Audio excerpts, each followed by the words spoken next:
Good morning friends, to the point में आप सभी का स्वागत है। आज का जो टॉपिक है वो बहुत ही इंटरेस्टिंग टॉपिक है क्योंकि इसमें हम पढ़ेंगे टाइप्स ऑफ बैंक्स। आज तक क्या कभी आपने सोचा था कि बैंक्स में भी टाइप्स होते हैं?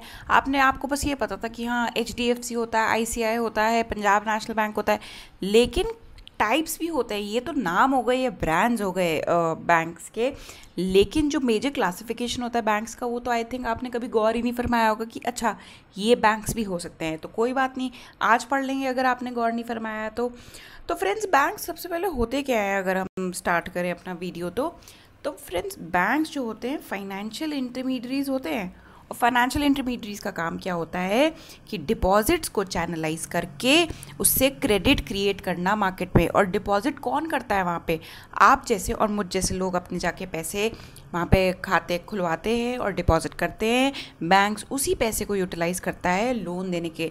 अब लोन भी तो हम जैसे लोग ही लेने चाहते हैं, ये बहुत बड़े बड़े बिजनेस हाउसेज हैं जो लोन लेने चाहते हैं। तो अगर ये फाइनेंशियल इंटरमीडियरी नहीं होते तो कैसे ये चीज़ चैनलाइज होती है, ये कैसे डायरेक्ट होता मनी कि जिनके पास एक्स्ट्रा पड़े हैं पैसे, जैसे जो लोग डिपॉजिट कराते हैं वो उसको कैसे मार्केट तक पहुंचाते हैं कि कोई आएगा और हमसे पैसे लेके चले जाएगा और हमको उस पर रिटर्न देंगे। तो ये सारा काम जो होता है ये फाइनेंशियल इंटरमीडियरीज का होता है। और फाइनेंशियल इंटरमीडियरीज की एक कैटेगरी होती है बैंक्स और दूसरी होती है NBFCs, that is non banking financial companies. लेकिन आज हम जो जिस कैटेगरी के बारे में पढ़ेंगे वो बैंक्स है, और बैंक्स में भी जो अलग अलग कैटेगराइजेशन है उनके बारे में स्टार्ट करते हैं। फर्स्ट है शेड्यूल बैंक।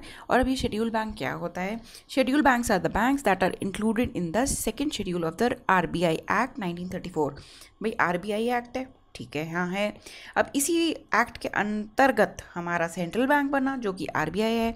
और जो ये एक्ट है ना फ्रेंड्स 1934 वाला, इस एक्ट में एक शेड्यूल दिया गया है जिसको बोलते हैं सेकंड शेड्यूल, ठीक है।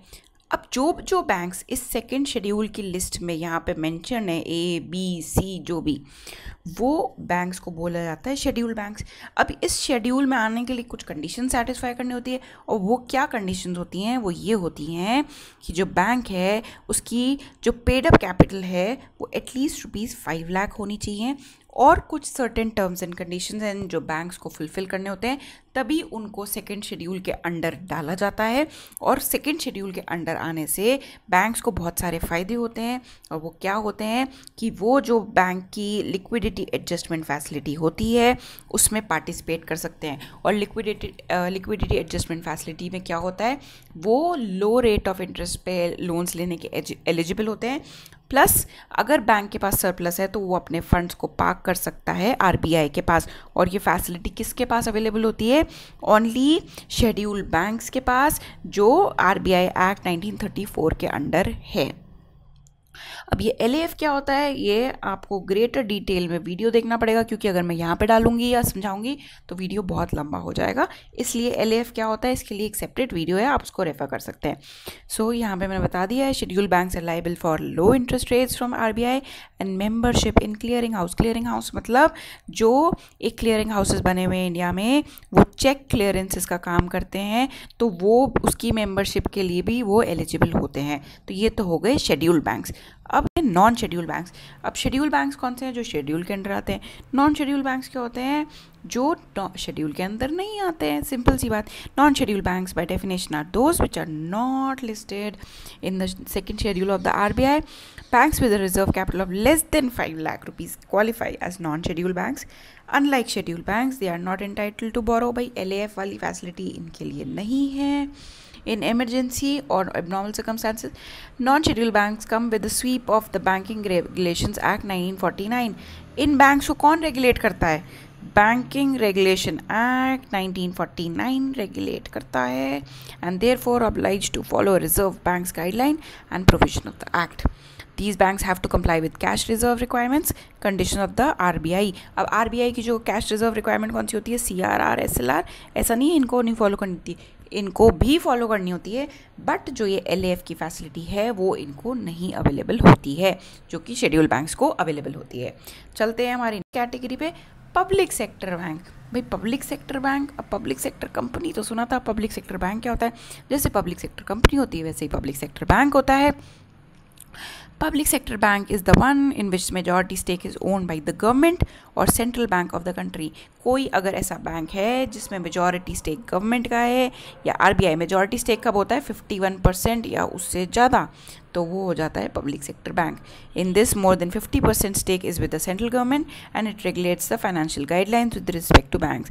भाई अब जिसका मेजॉरिटी स्टेक वो ही डोमिनेट करेगा, तो बस अगर सेंट्रल गवर्नमेंट का है या सेंट्रल बैंक का, वो डोमिनेट करेगा। Because of governments ownership most depositors believe that their money is more secure in public sector banks. सबसे बड़ा एग्जाम्पल हमारा इंडिया का लार्जेस्ट पब्लिक सेक्टर बैंक कौन सा है? हमारा प्यारा एसबीआई, जिसको देखो एसबीआई में खाता खुलाया हुआ है। और साथ ही साथ बहुत सारे नौजवानों की ये कामना भी होती है कि हमें एसबीआई में कहीं ना कहीं नौकरी भी मिल जाए जीवन काल में। तो एसबीआई क्या है? हमारा भारत देश का सबसे बड़ा पब्लिक सेक्टर बैंक है। और कौन से पब्लिक सेक्टर बैंक हैं इंडिया में? एक तो 12 पब्लिक सेक्टर बैंक्स हैं। बैंक ऑफ बड़ौदा हो गया, पंजाब नेशनल बैंक हो गया, कैनरा बैंक हो गया। चलो फ्रेंड्स, इसी बात पे एक छोटी सी असाइनमेंट देते हैं आपको। असाइनमेंट ये है कि आपको बताना है कि सबसे पहले जो बैंक्स का नेशनलाइजेशन हुआ था वो कौन से ईयर में हुआ था, ठीक है? और उस टाइम कितने बैंक्स को नेशनलाइज किया गया था? देखिए, नेशनलाइजेशन 2 चरणों में हुआ था, वो दोनों साल आपको पता लगाने हैं, ठीक है? और उसके बाद कितने बैंक्स को नेशनलाइज किया गया था ये भी आपको पता लगाना है, नोट करना है, ये ज़रूरी है। हर पेपर में कहीं ना कहीं ये क्वेश्चन घुमा फिरा के पूछ लिया जाता है, आपको ये मिस नहीं करना है। तो 2 क्वेश्चन, कौन से 2 साल थे जब नेशनलाइजेशन हुआ था और कितने कुल बैंकों का नेशनलाइजेशन हुआ था। चलते हैं लास्ट टॉपिक पे। भाई पब्लिक सेक्टर बैंक पढ़ लिया, अब देखते हैं फॉरेन बैंक क्या होता है। The banks with their headquarters in foreign countries and branches in our country. भाई इनकॉर्पोरेटेड किसी और देश में है लेकिन ब्रांच यहाँ भी खुली हुई है, हो गया फॉरेन बैंक, मतलब विदेशी bank. Fall under this type, they are incorporated outside India and operate through branch or subsidiary in India. India में कैसे? या तो ब्रांच खोल लेंगे या सब्सिडरी खोल लेंगे।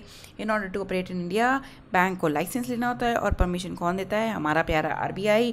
While granting license the following points are considered.